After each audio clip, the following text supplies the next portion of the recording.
under the dark lake. The throat is a tube of water. The hands are those of a child reaching for his mother. Maybe hours before the body rises to the surface. It is even longer before the body is found. To blow breath in him is useless. The lungs need to be wrung like sponge. The gray film peeled up like tape from the eyes. The curled finger rubbed and kissed. His prickling drifting beneath the surface as his life came. Now, at daybreak, the willows once again hold the heat, and a young girl on the shore of a friend has gone under, skims pebbles across the lake for what remains of him.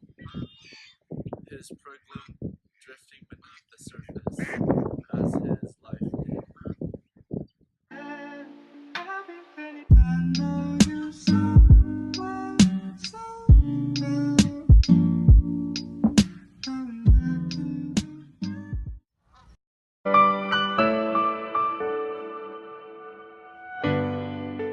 I was happy to be happy by 17. School was a sharp check mark in the roll book, and obnoxious tuba playing at noon because our team was going to win at night. The teachers were too close to dying to understand. The hallways stank of poor grades and unwashed hair. Thus a time and I sat watching the water on Saturday, neither of us talking much, just warning ourselves. Hurling large rocks at the dusty ground and feeling awful because San Francisco was a postcard on a bedroom wall. We wanted to go there, hitchhike under the last migrating birds, and be with people who knew more than 3 chords on a guitar. We didn't drink or smoke, but our hair was shoulder length, wild when the wind picked up and the shades of. This loneliness rippled loose dirt. By bus or car, by the sway of train over a long bridge, we wanted to get out. The years froze as we sat on the bank. Our eyes followed the water, white tipped but dark underneath, racing out of our town.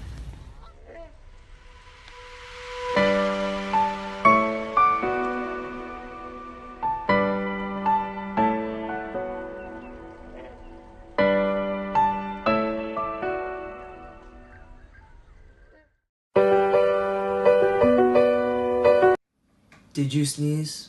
Yes. I rid myself of the imposter inside me. Did you iron your shirt?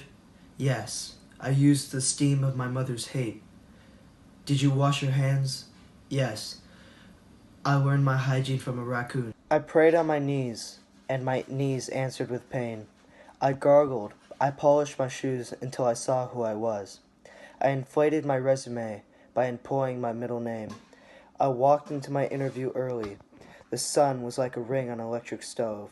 I patted my hair. I entered the wind of the revolving door.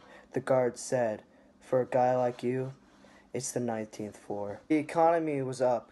Flags whipped in every city plaza. In America, this I saw for myself as I rode the elevator. Empty because everyone had a job but me. Did you clean your ears? Yes. I heard my fate in the drinking fountain. Idiotic drivel. Did you slice a banana into your daily mush? I added a pinch of salt, 2 raisins to sweeten my breath. Did you remember your pen? I remembered my fingers when the elevator opened. I shook hands that dripped like a dirty sea.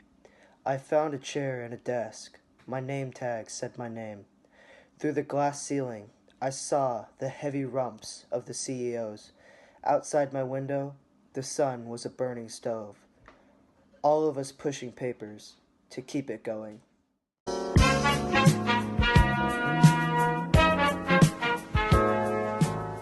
The first time I walked with a girl, I was 12, cold and weighted down, with 2 oranges in my jacket.